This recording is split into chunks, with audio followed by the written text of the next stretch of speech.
Hello students, welcome to Panchajanya IAS. ನಾನು ನವೀನ್ ಕುಮಾರ್. ಇವತ್ತಿನ the Hindu ಪತ್ರಿಕೆ ವಿಶ್ಲೇಷಣೆಗೆ ನಿಮಗೆ ಸ್ವಾಗತ. ಮೊದಲನೇದು, ಪ್ರಧಾನಮಂತ್ರಿ Narendra Modi inaugurated Rashtra Prerna Sthal in Lucknow as a national memorial. ಲಕ್ನೋದಲ್ಲಿ ರಾಷ್ಟ್ರ ಪ್ರೇರಣಾ ಸ್ಥಳ ಅಂತ ರಾಷ್ಟ್ರೀಯ ಸ್ಮಾರಕವನ್ನ ಪ್ರಧಾನಮಂತ್ರಿ ನರೇಂದ್ರ ಮೋದಿಯವರು ಲಕ್ನೋದಲ್ಲಿ ಉದ್ಘಾಟನೆ ಮಾಡಿದ್ದಾರೆ. The memorial honors Atal Bihari Vajpayee, Deen Dayal Upadhyay and Shyam Prasad Mukherjee with large bronze statues.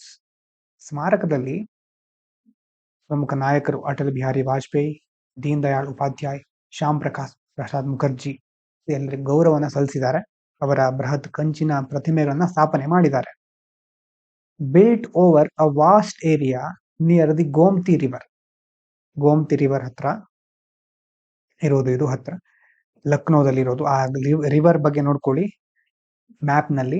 It aims to inspire people with values of nation building, good governance and selfless service.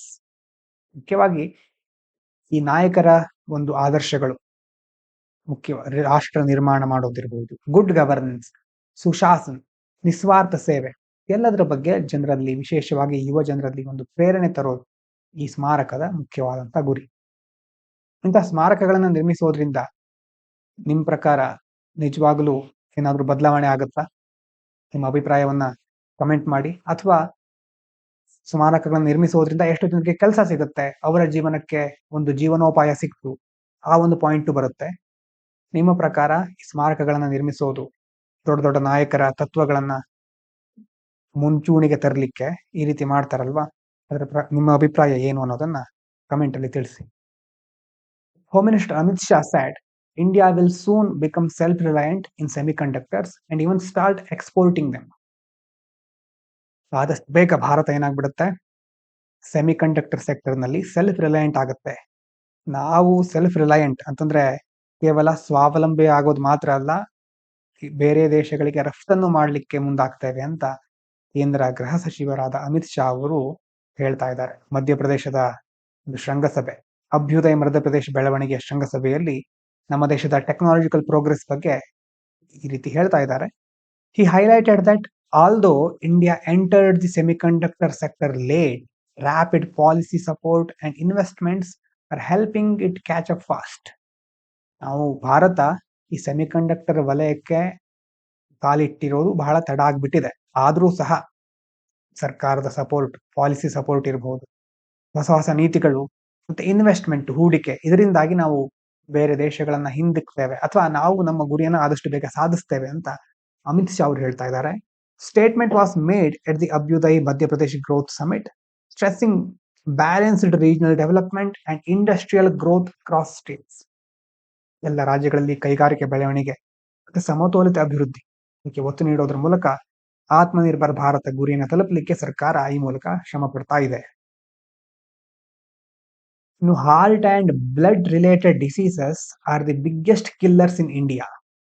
In 2023, diseases of the circulatory system like heart attacks and strokes caused about 36 out of every 100 medically certified deaths, according to a report by Office of the Registrar General of India.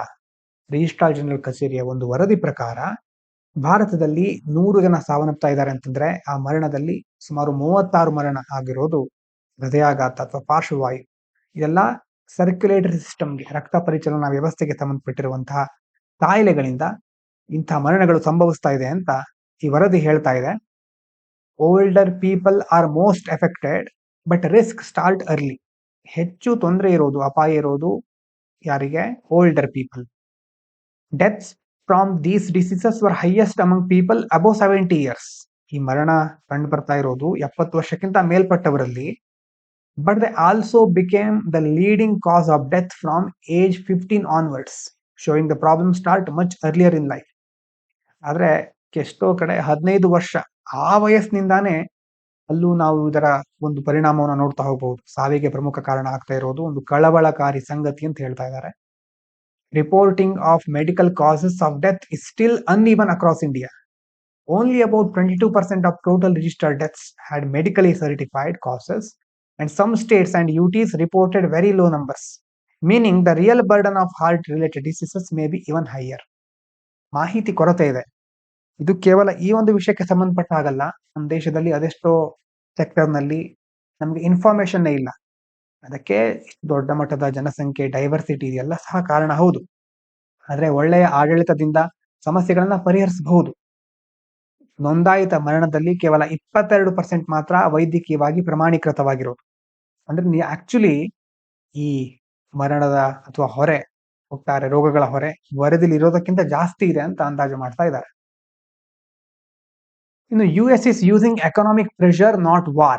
The US has told its military to focus on blocking or quarantining Venezuelan oil shipments, showing a preference for sanctions over direct military action. ವೆನಿಜುವಾಲಾದ ಮೇಲಿನ ಒತ್ತಡವನ್ನು ಹೆಚ್ಚಿಸಲಿಕ್ಕೆ ಯುದ್ಧ ಮಾಡೋದು ಬೇಡ, ಆರ್ಥಿಕ ಮಾರ್ಗ ಒಳ್ಳೆಯದು ಅಂತ US ಈಗ ಮುಂದಾಗ್ತಾ ಇದೆ. ತೈಲ ಟ್ಯಾಂಕರ್ಗಳ ಮೇಲೆ ದಿಗ್ಬಂಧನ ಹಾಕೋದು, ತೈಲ ಸಾಗಣೆ ತಡಿಲಿಕ್ಕೆ ನೌಕಾಪಡೆ ಮತ್ತೆ ಕರಾವಳಿ ರಕ್ಷಣಾ ಪಡೆಗಳಿಗೆ ಆದೇಶವನ್ನ ಕೊಡ್ತಾ ಇದೆ. Goal is to pressure the Venezuelan government by stopping oil export, Venezuela's main income source. US wants to increase pressure on President Nicolas Maduro to make political concessions or step down.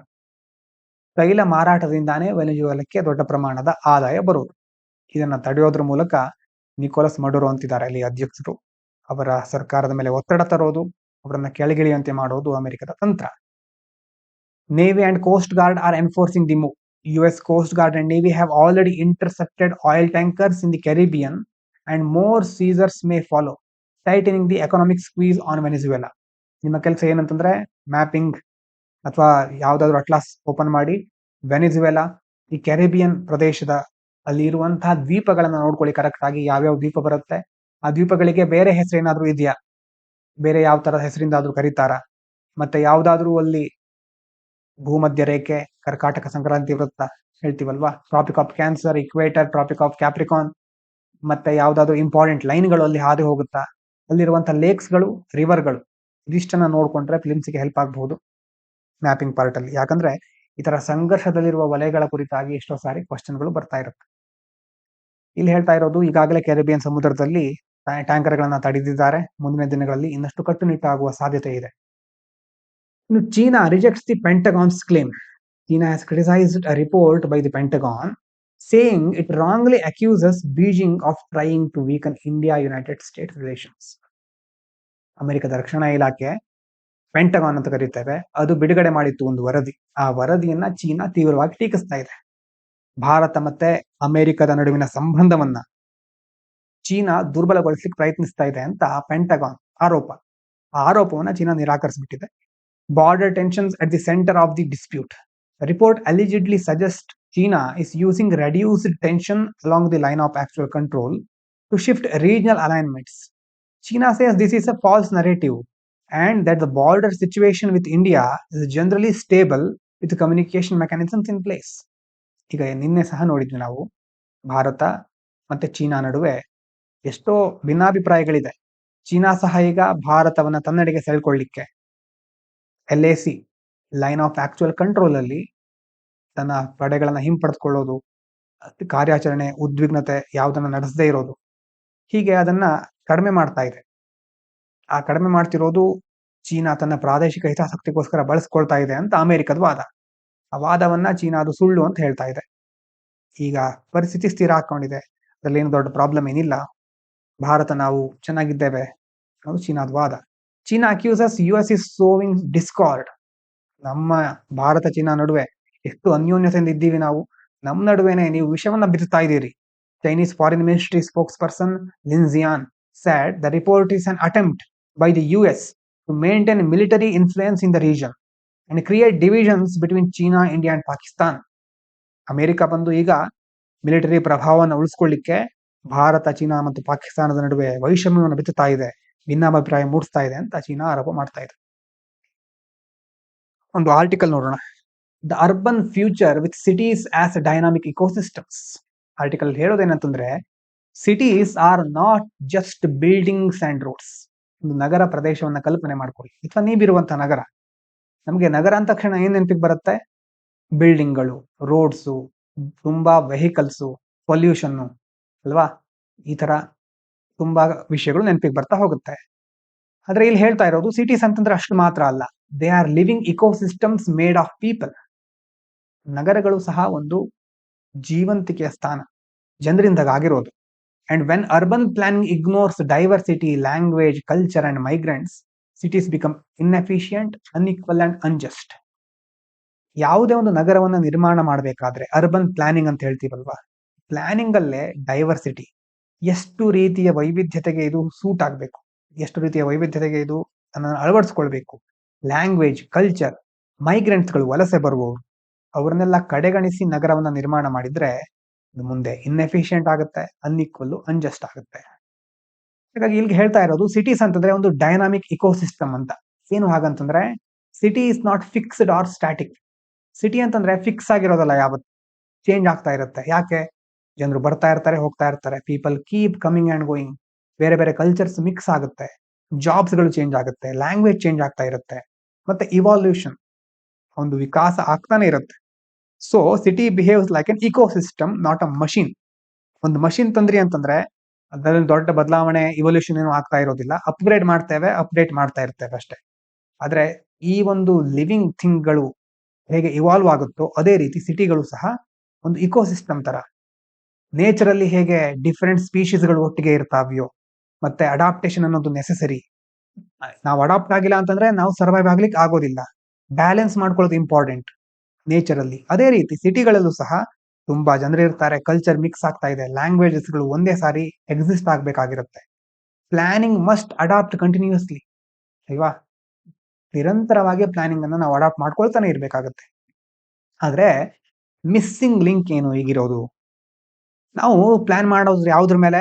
Infrastructure, technology, smart system, efficiency, ಇದ್ರ ಮೇಲೆ ಮಾತ್ರ focus ಮಾಡ್ತಾ ಇದ್ದೇವೆ. But we forget the most important element, that is people. ಜನರನ್ನ ಕಡೆಗಣಿಸಿ ಉಳಿದದ್ದನ್ನೆಲ್ಲ ಮಾಡ್ತಾ ಇದ್ದೇವೆ. People ಅಂತಂದ್ರೆ ಯಾರು? ಮೈಗ್ರೆಂಟ್ಸ್, ವಲಸೆ ಬರುವವರು. ಲಿಂಗ್ವಿಸ್ಟಿಕ್ ಮೈನಾರಿಟಿ ಅಂದ್ರೆ ನಮ್ಮ ರಾಜ್ಯದಲ್ಲಿ ಕೆಲವೊಂದ್ಸರಿ ಬೆಂಗಳೂರಿನಲ್ಲೆಲ್ಲ ನಾವು ಎಕ್ಸಾಂಪಲ್ ತಗೊಂಡ್ರೆ ಕನ್ನಡಿಗರೆಲ್ಲ ಮೈನಾರಿಟಿ ಆಗ್ಬಿಡ್ತಾ ಇದ್ದಾರೆ. ಅದು ಪಾಸಿಟಿವ್ ನೆಗೆಟಿವ್ ಅನ್ನೋದಕ್ಕಿಂತ ಆ ತರ ಒಂದು ಸಿಚುವೇಶನ್ ಇದೆ. ಇನ್ಫಾರ್ಮಲ್ ವರ್ಕರ್ಸ್ ಗಳು ಜಾಸ್ತಿ ಆಗ್ಬಿಡ್ತಾರೆ, ನ್ಯೂ ಕಮರ್ಸ್ ಅಲ್ವಾ, ಏನೇನೋ ಬೇರೆ ಬೇರೆ ಜೀವನದ ಬಗ್ಗೆ ಕನಸನ್ನ ಕಟ್ಟಿಕೊಂಡು ಅಲ್ಲಿ ಬರೋರು ಇರ್ತಾರೆ. This creates a disconnect between city we design, city we dream of, city people actually live in. ನಾವು ಡಿಸೈನ್ ಮಾಡೋದು ಒಂಥರ ಸಿಟಿನ, ನಮ್ಮ ತಲೆಯಲ್ಲಿ ಅದರ ಕನಸಿರೋದು ಇನ್ನೊಂಥರ ಅಲ್ವಾ? ಅದಾದ್ಮೇಲೆ ನಾವು ಇರೋ ಸಿಟಿ ಇನ್ನೊಂದಿರುತ್ತೆ. ಅಂದ್ರೆ ಅಂದ್ಕೊಂಡಿರೋದೊಂದು, ಮಾಡಿರೋದೊಂದು, ಅದಂದ್ರೆ ಇರೋದು ಇನ್ನೊಂಥರ. ಹಾಗಾಗಿ ಅಷ್ಟು ಡಿಸ್ಕನೆಕ್ಷನ್ ಇದೆ, ತುಂಬಾ ಡಿಸ್ಕನೆಕ್ಷನ್ ಇದೆ ಅದರಲ್ಲಿ. The idea of the invisible tax of exclusion. ಏನು ಇನ್ವಿಸಿಬಲ್ ಟ್ಯಾಕ್ಸ್ ಅಂತಂದ್ರೆ ಇಲ್ಲಿ it does not mean money pay to the government. Tax ಅಂತಂದ್ರೆ ಇಲ್ಲಿ ಇನ್ವಿಸಿಬಲ್ ಟ್ಯಾಕ್ಸ್ ಅಂತಂದ್ರೆ ಗೌರ್ಮೆಂಟ್ಗೆ ಪೇ ಮಾಡ್ತಾ ಇರೋ ಮನಿ ಅಲ್ಲ. It means extra hardship, effort, stress and loss of opportunity that migrants pay simply because they don't fit ಇನ್.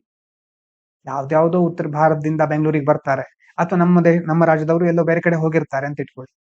ಅವಾಗ ಅಲ್ಲಿ ಹೋದ ಮಾತ್ರಕ್ಕೇನು ಆರ್ಥಿಕ ಹೊರೆ ಬರುತ್ತೆ ಅಂತಲ್ಲ, ಆದ್ರೆ ಅಲ್ಲಿ ಹೋದ್ಮೇಲೆ ಅಷ್ಟು ಸುಲಭವಾಗಿ ಹೊಂದಾಣಿಕೆ ಮಾಡ್ಕೊಳಿಕ್ ಆಗೋದಿಲ್ಲ ಅಲ್ವಾ? Can't adjust as soon as possible. That will lead to hardships. ಕಷ್ಟ ಆಗುತ್ತೆ, ಎಫರ್ಟ್, ಸ್ಟ್ರೆಸ್ ಎಲ್ಲ ಜಾಸ್ತಿ ಆಗ್ತಾ ಹೋಗುತ್ತೆ, ಸುಲಭವಾಗಿ ಅವಕಾಶ ಸಿಕ್ಕೋದಿಲ್ಲ. ಅದಕ್ಕೆ ಅವರು ಬೆಲೆ ತೆರಬೇಕಾಗುತ್ತೆ. ಬೆಲೆ ಅಂತಂದ್ರೆ ಹಣ ಅಲ್ಲ, ಅಂದ್ರೆ ತಮ್ಮ ಎನರ್ಜಿ, ಟೈಮ್, ಇದನ್ನೆಲ್ಲ ಅದಕ್ಕೆ ಕೊಡ್ಬೇಕಾಗತ್ತೆ. ಅದ್ರ ಜೊತೆ language as a hidden barrier. Unspoken rule ಏನು ಸಿಟಿಯಲ್ಲಿ ಇರೋದು? If you come here, speak our language. ನಮ್ಮ ರಾಜ್ಯಕ್ಕೆ, ನಮ್ಮ ಪ್ರದೇಶಕ್ಕೆ ಬಂದಿದ್ದೀರಿ ಅಂತಂದ್ರೆ ನಮ್ಮ ಭಾಷೆ ಮಾತನಾಡಿ ಮೊದಲು. ಭಾಷೆ ಅಂತ ನಾವು ಹೇಳ್ತೇವೆ, ಆದ್ರೆ ಎಷ್ಟು ಇಂಪಾರ್ಟೆಂಟ್ ಆದಂತಹ ಅಂಶ ಅಂತಂದ್ರೆ ಆ ಒಂದು ಭಾಷೆ. ಇವಲ್ಯೂಷನ್ ಅಲ್ಲೂ ಸಹ ನೋಡ್ತೇವೆ, ಮನುಷ್ಯ ಯಾವಾಗ ಮಾತನಾಡ್ಲಿಕ್ಕೆ ಕಲ್ತ್ನೋ, ಅಥವಾ ಸಂವಹನ ಒಂದು ಕಲೆ ಅಂತ ಅವನಿಗೆ ಸಿದ್ಧಿ ಆಯ್ತೋ, ಆದ್ಮೇಲಿಂದ ಇವಲ್ಯೂಷನ್ ಬಹಳ ಫಾಸ್ಟ್ ಆಗ್ತಾ ಹೋಗುತ್ತೆ. ಇಲ್ಲಿ ತನಕ ಯಾವ ತರ ಇದ್ನೋ ಮನುಷ್ಯ, ಆದ್ಮೇಲೆ ನಡೆದಂತಹ ಪ್ರಕ್ರಿಯೆಗಳೇ ಬಹಳ ವಿಚಿತ್ರ ಆಗಿರುತ್ತೆ. This is often treated as natural.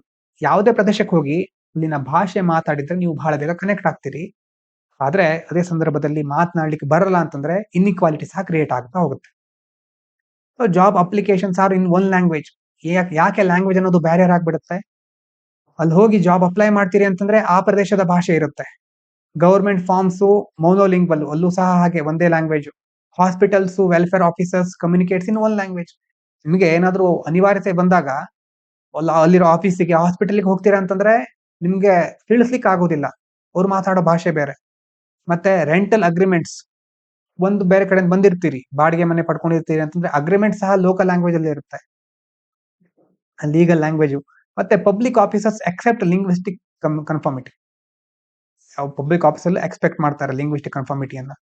ಅದರಿಂದಾಗಿ ಏನಾಗುತ್ತೆ, if you don't know the dominant language it becomes harder. ಅಲ್ಲಿ ಯಾವ ಭಾಷೆಯನ್ನ ಮುಖ್ಯವಾಗಿ ಮಾತಾಡ್ತಾ ಇರೋದನ್ನ ಕಲಿದೇ ಇದ್ರೆ ಬದುಕೋದು ಕಷ್ಟ. How language becomes an economic problem.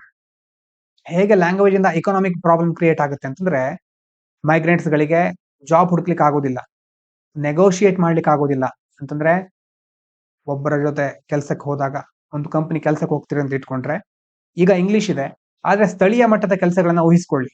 ಯಾವುದೋ ಲೋಕಲ್ ಶಾಪ್ ನಲ್ಲಿ ಒಬ್ಬ ಕೆಲಸ ಹುಡ್ಕೊಂಡು ಬರ್ತಾನೆ, ಅವನಿಗೆ ಆ ಭಾಷೆ ಬರೋದಿಲ್ಲ ಅಂತಂದ್ರೆ ಸ್ಯಾಲ್ರಿ ಇಷ್ಟು ಬೇಕು ಅಂತ ಹೇಳಲಿಕ್ಕೂ ಆಗೋದಿಲ್ಲ, ನೆಗೋಷಿಯೇಟ್ ಮಾಡ್ಲಿಕ್ಕೆ ಆಗೋದಿಲ್ಲ. Cannot access welfare schemes. Welfare ಸ್ಕೀಮ್ಗಳು ಗೌರ್ಮೆಂಟ್ ಇಂದು ಬೇರೆ ಭಾಷೆಯಲ್ಲಿ ಇರಬಹುದು, ಬ್ಯೂರೋಕ್ರಸಿಯಲ್ಲಿ ದಬ್ಬಾಳಿಕೆ ಆಗಬಹುದು, ಮತ್ತೆ ಮಿಡ್ಲ್ ಮ್ಯಾನ್ ಮೇಲೆ ರಿಲೈ ಆಗ್ಬೇಕಾಗುತ್ತೆ, ಮಧ್ಯವರ್ತಿ ಮತ್ಯಾರೋ ಬಂದು ಇವರ ಅಸಹಾಯಕತೆಯನ್ನು ದುರುಪಯೋಗ ಪಡಿಸ್ಕೊಳ್ಬಹುದಲ್ವಾ. So they get punish or pushed in to the informal economy. Informal ಎಕಾನಮಿಯಲ್ಲಿ ಅಂತಂದ್ರೆ ಸರಿಯಾದ ಔಪಚಾರಿಕ ಆರ್ಥಿಕತೆ ಎಲ್ಲ ಅನೌಪಚಾರಿಕ ಕ್ಷೇತ್ರದಲ್ಲಿ ಅವರು ಮುಂದುವರಿಬೇಕಾಗುತ್ತೆ. ಹಾಗಂದ್ರೆ ಏನು, ಅಲ್ಲಿ ಜಾಬ್ ಸೆಕ್ಯೂರಿಟಿ ಇರೋದಿಲ್ಲ, ಕಡಿಮೆ ಸಂಬಳ ಇರುತ್ತೆ, ಸೋಷಿಯಲ್ ಪ್ರೊಟೆಕ್ಷನ್, ಪೆನ್ಷನ್ ಇದ್ಯಾವುದು ಇರೋದಿಲ್ಲ, ಎಕ್ಸ್ಪ್ಲಾಯಿಟೇಷನ್ ಜಾಸ್ತಿ ಇರುತ್ತೆ. ಹಾಗಾಗಿ cities depend heavily on migrant labour but deny them equal access to rights and services. City depend ಆಗಿರೋದೇ ಮೈಗ್ರೆಂಟ್ ಲೇಬರ್ಗಳ ಮೇಲೆ, ಆ ಮೈಗ್ರೆಂಟ್ ಲೇಬರ್ಗಳಿಗೆ ಈಕ್ವಲ್ ಆಕ್ಸೆಸ್ ರೈಟ್ಸ್ ಅನ್ನ ಕೊಡ್ತಾ ಇಲ್ಲ. ಇದು ಸೇಮ್ ಟಾಪಿಕ್ ನಾವು ಇದೇ ತರದ್ ಎಲ್ಲಿ ನೋಡಿದ್ವಿ, ಅಮೆರಿಕದ ವಿಷಯ ಬಂದಾಗ ನೋಡಿದ್ವಿ. ಅಮೆರಿಕ ರಾಷ್ಟ್ರ ಕ್ರಿಯೇಟ್ ಆಗಿರೋದೇ ಮೈಗ್ರೆಂಟ್ ಗಳು ಬಂದು ವಾಸಿಸಿದ್ರಿಂದ. ಮೂಲ ಅಮೆರಿಕನ್ರಲ್ಲಿ ಇಲ್ಲ ಈಗ ಎಷ್ಟೋ USA ಅಲ್ಲಿ, ಅಲ್ಲಿ ಮತ್ತಾರೋ ಇದ್ರು, ಮತ್ತೆ ಯುರೋಪು, UK ಅವರೆಲ್ಲ ಬಂದು ಆ ಒಂದು ಜಾಗವನ್ನ ವಶಪಡಿಸ್ಕೊಳ್ತಾರೆ. ಬೇರೆ ಬೇರೆ ಕಡೆಯಿಂದ ಬಂದ ಮೈಗ್ರೆಂಟ್ ಗಳಿಂದ ಅಲ್ಲಿ ದೊಡ್ಡ ಎಕನಾಮಿಕ್ ಡೆವಲಪ್ಮೆಂಟ್ ಆಗುತ್ತೆ. ಈಗ ಮೈಗ್ರೆಂಟ್ಸ್ ಗಳನ್ನ ಟ್ರಂಪ್ ಅವರು ನಿರಾಕರಿಸ್ತಾ ಇದ್ದಾರೆ. ಮೈಗ್ರೆಂಟ್ಸ್ ಬಂದ್ರೆ ಅವರಿಗೆ ನಾವು ಹೆಚ್ಚು ಪೇಮೆಂಟ್ ಕೊಡ್ಬೇಕಾಗುತ್ತೆ, ಅಥವಾ ನಮ್ಮ ಇಲ್ಲಿರುವಂತಹ ಜಾಬ್ ಗಳನ್ನ ಕಿತ್ಕೊಂಡು ಹೋಗ್ತಾರೆ. ಹಾಗಾಗಿ ಒಂದು ಐರನಿ ಅದು, ಯಾರ ಮೇಲೆ ಡಿಪೆಂಡ್ ಆಗಿರ್ತಾರೋ ಅವರಿಗೆ ಕಷ್ಟ ಆಗಿರುತ್ತೆ. ಲಿಂಗ್ವಿಸ್ಟಿಕ್ ಟ್ಯಾಕ್ಸ್ ಅಂತಂದ್ರೆ ಇಕನಾಮಿಕ್ ಡಿಸ್ಅಡ್ವಾಂಟೇಜ್. ಆರ್ಟಿಕಲ್ ಅಲ್ಲಿ ಲಿಂಗ್ವಿಸ್ಟಿಕ್ ಟ್ಯಾಕ್ಸ್ ಬಗ್ಗೆ ಹೇಳ್ತಾ ಇದ್ದಾರೆ. ಅಂತಂದ್ರೆ you pay price just for not speaking a dominant language. ನಿಮ್ಗೆ ಅಲ್ಲಿ ಮುಖ್ಯವಾದಂತಹ ಭಾಷೆ ಬರೋದಿಲ್ಲ ಅನ್ನೋ ಕಾರಣಕ್ಕೋಸ್ಕರ ನಮ್ಮ ಇನ್ಕಮ್ ರೆಡ್ಯೂಸ್ ಆಗುತ್ತೆ, ಮೊಬಿಲಿಟಿ ಎಲ್ಲಾ ಕಡೆ ಸಂಚಾರ ಮಾಡ್ಲಿಕ್ಕೆ ಆಗೋದಿಲ್ಲ, ವಲ್ನರೇಬಿಲಿಟಿ ಇನ್ಕ್ರೀಸ್ ಆಗುತ್ತೆ, ಡಿಗ್ನಿಟಿ ಬ್ಲಾಕ್ ಆಗುತ್ತೆ. This is structural inequality, not individual failure ಅಲ್ವಾ. ಇಡೀ ಸಿಸ್ಟಮ್ ಸ್ಟ್ರಕ್ಚರ್ ಇರುವಂತಹ ಇನ್ಇಕ್ವಾಲಿಟಿ, ಒಬ್ಬ ವ್ಯಕ್ತಿಯಿಂದ ಆದಂತಹ ಒಂದು ಫೇಲ್ಯೂರ್ ಅಲ್ಲ ಇದು. ಇನ್ನು ಕಾಂಟ್ರಡಿಕ್ಷನ್ ಅಥವಾ ಮಾಡರ್ನ್ ಸಿಟೀಸ್ ಅಲ್ಲಿ ಏನು ಕಾಂಟ್ರಡಿಕ್ಷನ್ ಇದೆ, ಒಂದು ದ್ವಂದ್ವ ಅಥವಾ ತದ್ವಿರೋಧವಾಗಿರುವಂತಹ ಅಂಶಗಳು ನೋಡಿ. Cities proudly call themselves global, modern, smart, inclusive. ಸಿಟಿಗಳೆಲ್ಲ ಏನು ಹೇಳ್ಕೊಳತ್ವೆ, ನಾವು ಗ್ಲೋಬಲ್ ಲೆವೆಲ್ ಅಲ್ಲಿ ಈಗಾಗಲೇ ಅಡಾಪ್ಟ್ ಮಾಡ್ಕೊಳ್ತೀವಿ ಅನ್ನೋವನ್ನ, ಮಾಡರ್ನ್ ಆಗಿರ್ತೇವೆ, ಸ್ಮಾರ್ಟ್ ಸಿಟಿಗಳು, ಇನ್ಕ್ಲೂಸಿವ್, ಎಲ್ಲರನ್ನ ಒಳಗೊಂಡಿರೋದು ನಾವು ಅಂತ ಹೇಳ್ತಿರ್ತಾರೆ. ಆದ್ರೆ in reality they are often built only for ideal residents. ಕೆಲವು ವ್ಯಕ್ತಿಗಳಿಗೋಸ್ಕರ ಬಿಲ್ಡ್ ಮಾಡಿದ್ದಾರೆ, ಬೇರೆಯವರು ಬಂದ್ರೆ ಅಡ್ಜಸ್ಟ್ ಮಾಡ್ಕೋಬೇಕಾಗುತ್ತೆ. ಅವ್ರೆ people who already know the language ಗೊತ್ತಿರಬೇಕು, ಡಾಕ್ಯುಮೆಂಟ್ಸ್ ಇರಬೇಕು ಅವ್ರ ಹತ್ರ, ಮತ್ತೆ ಬ್ಯೂರೋಕ್ರಾಟಿಕ್ ಸಿಸ್ಟಮ್ ಗಳನ್ನ ಅಂಡರ್ಸ್ಟ್ಯಾಂಡ್ ಮಾಡ್ಕೊಂಡ್ರೆ ಮಾತ್ರ ಬದುಕಲಿಕ್ಕೆ ಆಗೋದು. So smart cities are often smart only for some. ಕೆಲವು ವ್ಯಕ್ತಿಗಳಿಗೆ ಸ್ಮಾರ್ಟ್ ಸಿಟೀಸ್ಗಳು, ಉಳಿದಿರೋರಿಗಲ್ಲ. ಸೊ ಪ್ಲಾನಿಂಗ್ ಫ್ಲಾ ನೋಡಿ, assuming a homogeneous population. Urban planning often assumes same language, same culture, same background, same needs. ಸಿಟಿಗಳನ್ನ ಬಿಲ್ಡ್ ಮಾಡ್ಬೇಕಾದ್ರೆ ಎಲ್ಲಾ ಒಂದೇ ತರದವ್ರು ಬರ್ತಾರೆ, ಆ ರೀತಿನೇ ಇರುತ್ತೆ. ನೀವು ನೋಡಿಬೇಕಿದ್ರೆ ಅಲ್ಲಿರೋ ಒಂದು ಅಪಾರ್ಟ್ಮೆಂಟ್ ಬಿಲ್ಡ್ ಮಾಡಿದ್ದಾರೆ ಅಂತಂದ್ರೆ ಅಲ್ಲಿ ಅಡಾಪ್ಟಬಿಲಿಟಿ ಕಡಿಮೆ ಇರುತ್ತೆ, ಎಲ್ಲ ಸೇಮ್. ಬಂದ್ಮೇಲೆ ಅವರು ಬೇಕಾದ ಚೇಂಜಸ್ ಮಾಡ್ಕೊಳ್ತಾರೆ. ಡೈವರ್ಸಿಟಿ, ಹೆಟ್ರೋಜಿನಿಯಸ್ನೆಸ್ ಮತ್ತೆ ಚೇಂಜಿಂಗ್ ಆಗ್ತಾ ಇರೋದು, ಕಾನ್ಸ್ಟೆಂಟ್ ಆಗಿ ಆಗ್ತಾ ಇರೋದು, ಅದನ್ನೆಲ್ಲ ಕನ್ಸಿಡರ್ ಮಾಡ್ತಾ ಇಲ್ಲ. So when planners ignores this diversity, schools don't suit migrant children ಅಲ್ವಾ. ಈಗ ಸಮಸ್ಯೆ ಇನ್ನೂ ಜಟಿಲ ಆಗ್ತಾ ಹೋಗುತ್ತೆ. ಬರೀ ವರ್ಕರ್ಸ್ ಮಾತ್ರ ಬರೋದಿಲ್ಲ, ಬಂದ್ಮೇಲೆ ಅವರ ಮಕ್ಕಳು ಬರ್ತಾರೆ, ಅವರ ಮಕ್ಕಳಿಗೆ ಶಿಕ್ಷಣ ಬೇಕು. ಶಿಕ್ಷಣ ಅನ್ನೋದು ರೈಟ್ ಟು ಎಜುಕೇಶನ್, ಆ ಹಕ್ಕಿದೆ. ಮಕ್ಕಳಿಗೆ ಹಕ್ಕಿದ ಮಾತ್ರಕ್ಕೆ ಪಡ್ಕೊಳ್ತಾ ಇದ್ದಾರೆ ಎಜುಕೇಶನ್ ಅನ್ನ. ಈ ತರ ಸಮಸ್ಯೆ ಆದ್ರೆ ಹೇಗೆ ಅವರು ಶಿಕ್ಷಣ ಪಡ್ಕೊಳಿಕ್ ಸಾಧ್ಯ? ಆ ಮಕ್ಕಳು ಇಲ್ಲಿ ಬಂದು ಇಲ್ಲಿ ಭಾಷೆ ಕಲಿತು ಇಲ್ಲಿರೋ ವಾತಾವರಣಕ್ಕೆ ಹೊಂದ್ಕೊಂಡು ಶಿಕ್ಷಣ ಪಡ್ಕೋಬೇಕು. ಮಕ್ಕಳಿಗೆ ಆಗುವಂತ problem. Transport planning fails. Transport planning ಒಂದು ಕಡೆ ಇನ್ನೊಂದು ಕಡೆ ಸಂಚಾರ ಇರಬಹುದು, ಟ್ರಾಫಿಕ್ ಇರಬಹುದು. Public parks don't reflect cultural use. Public park ಗಳಲ್ಲಿ ಅದನ್ನ ಸಹ ರಿಫ್ಲೆಕ್ಟ್ ಮಾಡಲ್ಲ ಕಲ್ಚರಲ್ ನ. Service delivery becomes exclusionary. Service delivery ಸಹ ಕೆಲವು ವ್ಯಕ್ತಿಗಳಿಗೆ ಸಿಗ್ತಾ ಇರುತ್ತೆ. So lack of diversity in governance worsens the problem. ನೋಡಿ, ಯಾವಾಗ ಡಿಸಿಷನ್ ಮೇಕರ್ಗಳು ಒಂದೇ ಬ್ಯಾಕ್ ಗ್ರೌಂಡ್ ಇಂದ ಬಂದ್ರೆ, ಎಲ್ಲಾ ಒಂದೇ ಲ್ಯಾಂಗ್ವೇಜ್ ಮಾತಾಡ್ತಾ ಇದ್ರೆ, ಎಲ್ರಿಗೂ ಇರೋ ಎಕ್ಸ್ಪೀರಿಯನ್ಸ್ ಒಂದೇ ಆಗ್ಬಿಟ್ರೆ ಏನಾಗ್ಬಿಡುತ್ತೆ? They unconsciously design cities for people like them. ನಾವು ಯಾಕೆ ಮಹಿಳೆಯರ ಪ್ರಾತಿನಿಧಿತ್ವ ಈಗ ಶಾಸಕರು ಇರಬಹುದು ಅಥವಾ ಪಾರ್ಲಿಮೆಂಟ್ ಅಲ್ಲಿ ಜಾಸ್ತಿ ಇರ್ಬೇಕು ಅಂತ ಹೇಳ್ತೇವೆ? ಮಹಿಳೆಯರಿಗೆ ಯಾಕೆ ಅಲ್ಲಿ ಹೆಚ್ಚು ಒತ್ತು ಕೊಡ್ಬೇಕು? ಯಾಕಂತಂದ್ರೆ ಮಹಿಳೆಯರ ಸಮಸ್ಯೆಯನ್ನ ಮಹಿಳೆಯರಷ್ಟು ಸರಿಯಾಗಿ ಬೇರೆಯವರು ಅರ್ಥ ಮಾಡ್ಕೊಳಿಕ್ ಆಗೋದಿಲ್ಲ. LGBTQ ಕಮ್ಯುನಿಟಿ ಸಮಸ್ಯೆಗಳನ್ನ ಅವರೇ ಅರ್ಥ ಮಾಡ್ಕೊಳಿಕ್ ಸಾಧ್ಯ. ಅಂಥವ್ರು ಬಂದು ಅಧಿಕಾರ ವಹಿಸಿಕೊಂಡಾಗ ಅವರಿಗೆ ಬೇಕಾದಂತ ಪಾಲಿಸಿ ತರಬಹುದು. ಅದೇ ತರ ಈಗ ಒಂದೇ ಬ್ಯಾಕ್ ಗ್ರೌಂಡ್ ಇಂದ ಬರೋರೆ ಅಧಿಕಾರದಲ್ಲಿ ಇದ್ಬಿಟ್ರೆ ಅವರು ತಮಗ್ ಬೇಕಾದ ಹಾಗೆ ಪಾಲಿಸಿಗಳನ್ನ ತರ್ತಾರೆ. ಮೈಗ್ರೆಂಟ್ ರಿಯಾಲಿಟಿಗಳನ್ನ ಕಡೆಗಣಿಸ್ಬಿಡ್ತಾರೆ, ನೋಡೋದೇ ಇಲ್ಲ. Urban policies fail to match real urban life. ಅಲ್ವಾ? ಅರ್ಬನ್ ಪಾಲಿಸಿ ಇದೆ, ಆದ್ರೆ ಅದು ಅರ್ಬನ್ ಲೈಫ್ ಅನ್ನ ಮ್ಯಾಚ್ ಮಾಡ್ಲಿಕ್ಕೆ ಆಗ್ತಾ ಇಲ್ಲ. Cities should be layered, not rigid. Layered ಆಗಿರಬೇಕು. ಏನು ಹಾಗಂತಂದ್ರೆ accommodate old resident, newcomers. ಮೊದ್ಲಿಂದ ಇರೋರಿಗೂ ಅದು ಅವಕಾಶ ಕೊಡಬೇಕು, ಹೊಸಬರಿಗೂ ಸಹ ಅಲ್ಲಿ ಸರಿಯಾದ ವ್ಯವಸ್ಥೆಗಳಿರಬೇಕು. Allow coexistence of culture. ಎಲ್ಲಾ ಕಲ್ಚರಿಗೂ ಅಲ್ಲಿ ಸರ್ವೈವ್ ಆಗ್ಲಿಕ್ಕೆ ಅವಕಾಶ ಸಿಗಬೇಕು. ಸಮಯಕ್ಕೆ ತಕ್ಕ ಹಾಗೆ ಬದಲಾಯಿಸ್ಕೊಳ್ಬೇಕು ತನ್ನನ್ನು ತಾನು. ಡೈವರ್ಸಿಟಿಯನ್ನು ಅಬ್ಸಾರ್ವ್ ಮಾಡ್ಕೊಳ್ಬೇಕು. Cities should not be frozen blue prints, they must evolve. ಯಾವುದೋ ಒಂದು ನೀಲನಕ್ಷೆ ಹೀಗೆ ಇದ್ಬಿಡೋದು ಯಾವಾಗ್ಲೂ ಆ ತರ ಇರಬಾರ್ದು, ಅದು ಇವಾಲ್ವ್ ಆಗ್ತಾ ಇರಬೇಕು. Preparing for cultural friction. Reality ಏನು? Diversity creates friction before harmony. ಬಹಳ ಇಂಪಾರ್ಟೆಂಟ್ ಆದಂತ ಒಂದು ಸೆಂಟೆನ್ಸ್ ಇದು. ಯಾವುದೇ ಒಂದು ಡೈವರ್ಸಿಟಿ ಅಂದ್ರೆ ವೈವಿಧ್ಯತೆ. ಒಂದು ಪ್ರದೇಶ ಇದೆ, ಪ್ರದೇಶದಲ್ಲಿ 4 ಬೇರೆ ಬೇರೆ ಧರ್ಮದವರು ಇದ್ದಾರೆ. ಹೊಸ ಧರ್ಮದವರು ಬಂದ ತಕ್ಷಣ ಒಪ್ಕೊಂಡ್ಬಿಡ್ತಾರ? ಉಳಿದಿರೋ 3 ಧರ್ಮದವರು ಇಲ್ಲ, ಒಪ್ಕೊಳ್ಳಲ್ಲ. First friction ಎದುರಾಗುತ್ತೆ. ಆ ಧರ್ಮದವರು ಅವರು ಆಚರಣೆ ಬೇರೆ ತರ ಇದೆ, ಹೀಗೆ ಫಸ್ಟ್ ಫ್ರಿಕ್ಷನ್ ಕ್ರಿಯೇಟ್ ಆಗುತ್ತೆ. ನಿಧಾನವಾಗಿ ಅವರಲ್ಲೂ ಒಳ್ಳೆತನ ಇದೆ, ಈ ತರ ಗೊತ್ತಾದ ಮೇಲೆ ಹಾರ್ಮನಿ ಕ್ರಿಯೇಟ್ ಆಗೋದು. So diversity creates friction before harmony. ಹಾರ್ಮನಿಗಿಂತ ಮೊದಲು ಫ್ರಿಕ್ಷನ್ ಕ್ರಿಯೇಟ್ ಆಗುತ್ತೆ. There will be misunderstandings, there will be discomfort, there will be resistance. Misunderstanding ಆಗುತ್ತೆ, ಡಿಸ್ಕಂಫರ್ಟ್ ಇರುತ್ತೆ, ರೆಸಿಸ್ಟೆನ್ಸ್ ಇರುತ್ತೆ. But this is normal and temporary. ಆದ್ರೆ ಅದು normal, ಸ್ವಲ್ಪ ಕಾಲ ಮಾತ್ರ ಇರೋದು ಅಂತ ನಮ್ಗೆ ಅರಿವಾಗಬೇಕು. Instead of suppressing it, planner should manage it. ಅಷ್ಟು ದಿನಗಳ ಕಾಲ ಅದನ್ನ ಮ್ಯಾನೇಜ್ ಮಾಡಿದ್ವಿ ಅಂತಂದ್ರೆ ಮುಂದೆ ನಮ್ಗೆ ಹೆಲ್ಪ್ ಆಗುತ್ತೆ. ಈ ಆರ್ಟಿಕಲ್ ಅಲ್ಲಿ ಸೊಲ್ಯೂಷನ್ ಏನ್ ಕೊಡ್ತಾರೆ ಹಾಗಾದ್ರೆ? Cultural sensitisation. ಏನು ಕಲ್ಚರಲ್ ಸೆನ್ಸಿಟೈಸೇಷನ್ ಅಂತಂದ್ರೆ ಟ್ರೈನಿಂಗ್ ಪಬ್ಲಿಕ್ ಫೇಸಿಂಗ್ ಸ್ಟಾಫ್. ಯಾರು? ಪೊಲೀಸರು ಇರಬಹುದು, ಮುನ್ಸಿಪಲ್ ವರ್ಕರ್ಸ್ ಇರಬಹುದು, hospital staff, clerk, front line officials. ಅವರಿಗೆ ಟ್ರೈನಿಂಗ್ ಕೊಡೋದು. ಯಾವ ತರ? ಯಾವುದಕ್ಕೆ ಸಂಬಂಧಪಟ್ಟ ಹಾಗೆ? ಡೈವರ್ಸಿಟಿನ ಅರ್ಥ ಮಾಡ್ಕೊಳ್ಬೇಕು.